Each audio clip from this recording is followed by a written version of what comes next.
네, 안녕하세요, 여러분. 시나리오 나무 부회장 김승민입니다. 아,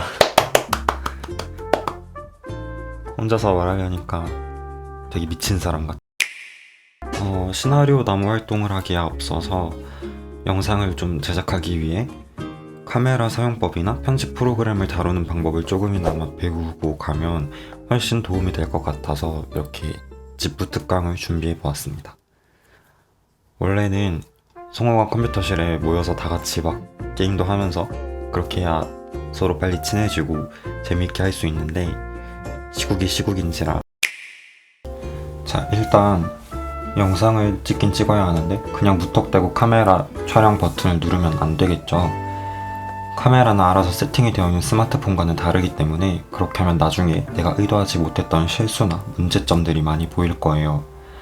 내가 어떤 영상을 찍고 싶은지에 대한 최적의 설정값을 카메라에 준비해 놓고 찍어야 하겠죠. 먼저 그 첫 번째 단계가 바로 해상도 설정이에요. 시나리오 나무 활동을 하면서 가장 많이 쓰이게 될 해상도 두 개를 들고 와봤는데요. 첫 번째는 여러분들이 흔히 유튜브에서 볼 만한 고화질 화면이에요. 유튜브 볼 때 고화질로 보고 싶으면 설정에 들어가서 1080p라고 쓰여 있는 걸 누르죠. 그게 바로 이 사이즈입니다. 여러분들이 이 화질로 촬영하고 싶다면 카메라 설정에 들어가서 1080p로 지키고 있는지 확인을 해야겠죠. 두 번째는 4K라고 불리는 UHD 해상도인데 1080 사이즈의 4배 정도로 큰 해상도입니다. 화질도 그만큼 좋겠죠.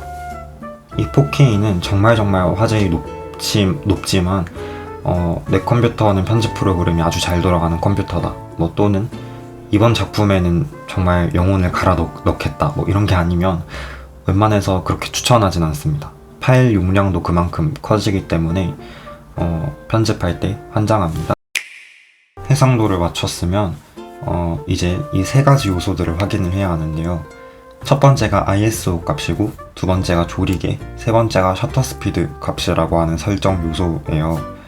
카메라는 이 세 요소들이 유기적으로 연결되어 있는데 먼저 그 중에 ISO 값이 뭔지 알아보도록 할게요.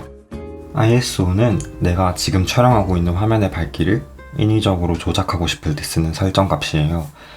촬영 중인 화면이 너무 밝다면 ISO 값을 내려서, 너무 어둡다면 ISO 값을 올려서 적당한 밝기로 맞춰주는 과정인 거죠. 너무 높게 잡으면 하얗게 날아가거나 노이즈가 껴서 화질이 떨어지고, 너무 낮게 잡으면 어두워서 아무것도 안 보여요. 화면의 밝기는 장소나 시간에 따라 항상 달라지기 때문에 ISO 값도 상대적으로 결정되니까 그때그때마다 확인하시는 게 좋습니다. 조리개는 우리 눈에 있는 홍채와 동공과도 같은 도구인데요. 이 조리개를 잘 이용하면 빛의 양 조절과 심도 표현이 가능합니다. 우리 눈에 있는 홍채도 수축하게 되면 동공이 커져서 빛이 잘 들어오죠. 조리개도 마찬가지로 조리개를 열면 열수록 빛이 많이 들어오게 돼서 화면이 밝아져요. 반대로 조리개를 닫으면 닫을수록 빛이 적게 들어와서 화면이 어두워집니다. ISO가 인위적으로 밝기를 조절하는 장치였다면 조리개는 들어오는 자연스러운 빛을 조절할 수 있는 장치입니다. 두 번째로 조리개는 심도 표현이 가능해요. 심도는 카메라 렌즈로부터 초점이 맞는 거리를 뜻하는데 심도를 잘 표현하면 영상의 디테일과 퀄리티가 높아집니다. 조리개를 열면 심도가 얕아져요. 그러면 초점이 맞는 거리가 짧아져서 렌즈로부터 가까이 있는 피사체에만 초점이 맞게 됩니다. 그렇게 되면 그림처럼 뒷배경에 초점이 날아가고 가까이 있는 아이에게만 초점이 맞춰지게 되는 거죠. 인물을 예쁘게 담고 싶거나 인물의 표정이나 심리에 집중시켜야 할 때 심도를 얕게 해서 찍으면 유용하겠죠. 반대로 조리개를 닫으면 심도가 깊어져서 멀리 있는 물체까지 초점이 맞춰지게 됩니다. 정적인 풍경이나 보는 사람들로 하여금 화면 이곳저곳을 자세히 관찰하고 생각하게 하고 싶을 때 심도를 깊게 해서 촬영하면 좋습니다.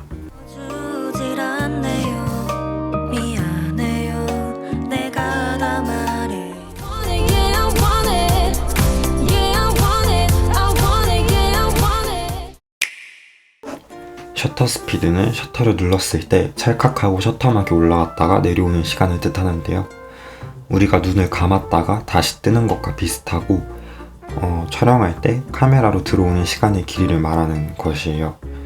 표기는 5초, 0.5초, 30분의 1초, 2000분의 1초 이렇게 등등 셔터 스피드 설정 값에 따라 굉장히 다양한 장면들을 촬영할 수 있어요. 셔터 스피드는 30분의 1초, 200분의 1초 이렇게 뭐 이런 식으로 분모값이 커질수록 셔터 음악의 속도가 빨라져요. 눈을 감았다가 뜨는 속도가 점점 빨라지는 거죠. 이렇게 분모가 큰 셔터 스피드일수록 화면의 밝기가 어두워져요. 눈을 빠르게 감았다 떴다를 반복하면 빛이 적게 들어오게 되니까 앞이 어둡게 보이는 것과 똑같은 거예요. 대신에 빠르게 지나가는 피사체를 흔들림이나 떨림 없이 정확하게 찍어낼 수 있다는 점이 장점입니다. 반대로 분모값이 작을수록 셔터막이 느려지고 그만큼 빛이 들어오는 시간이 길어지니까 화면은 밝아지겠죠. 셔터 스피드를 60초로 설정해 놓는다면 셔터를 누른 순간부터 60초 동안 화면 안에 일어나는 모든 일을 찍어내는 거예요. 뭐 예를 들어서 별의 일주 운동 사진 같은 경우도 일정 시간 동안 카메라를 고정해 두고 그 시간 동안 별이 움직이는 과정들을 모두 담아내는 거죠. 그렇다면 우리 시나리오 나무에서는 영상을 찍어야 하는데 셔터 스피드를 어떻게 설정하면 좋을까요? 영상 촬영에 앞서 한 가지 더 확인해야 할 것이 프레임이라는 개념인데요. 프레임은 스톱 모션 애니메이션과 비슷한 맥락인데 1초 동안 몇 장의 사진을 연속해서 보여줄 것인지를 정하는 것이 프레임입니다. 영상은 사진이 연속적으로 지나가기 때문에 움직이는 것처럼 보인다는 사실 알고 계시죠? 보통 프레임은 화면에 나오는 것과 같이 설정합니다.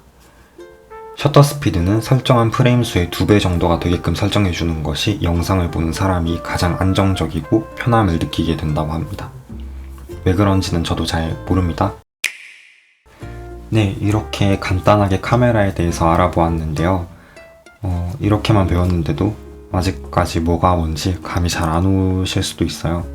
하지만 시나리오 나무에서 재밌게 활동하다 보면 어느 순간 실력이 늘어있는 자신을 발견할 수 있을 겁니다.